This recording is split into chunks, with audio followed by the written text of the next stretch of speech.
Hello guys, welcome back to my channel. অন্যান্য দিনের মতো আবারও চলে এসেছি, তবে আজ কোনো রেসিপি না। আজ আমি তোমাদের সাথে শেয়ার করব একটা আমের লস্যি। তার জন্য আমি একটা বড় সাইজের একটা আম নিয়ে নিয়েছি। আমটাকে আমি কিছুক্ষণ ফ্রিজের মধ্যে রেখেছিলাম। আমটা শক্ত থাকলে ওটা ছালটা তুলতে অনেক সুবিধে হয়, তার জন্য আমি কিছুক্ষণ ওটাকে ফ্রিজের মধ্যে রেখেছিলাম। বাজারে প্রচুর আম চলে এসছে, তাই আমি তোমাদের সাথে এই আমের সুস্বাদু একটা লস্যি শেয়ার করতে চলে এলাম।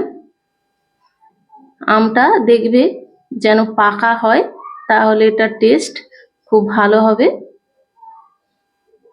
এই আমগুলো ভীষণ মিষ্টি হয়। এই আমগুলো দিয়ে বানানোর চেষ্টা করবে, যে কোনো যেন আমটা খুব মিষ্টি হয় সেই রকম ধরনের আম নেবে। দেখো, এবার আমি আমটা ভালোভাবে কেটে মিক্সি জারের মধ্যে নিয়ে নিলাম। এবার ওর মধ্যে কিছুটা পরিমাণ আমি টক দই দিয়ে দিলাম, 3 চামচ মতো।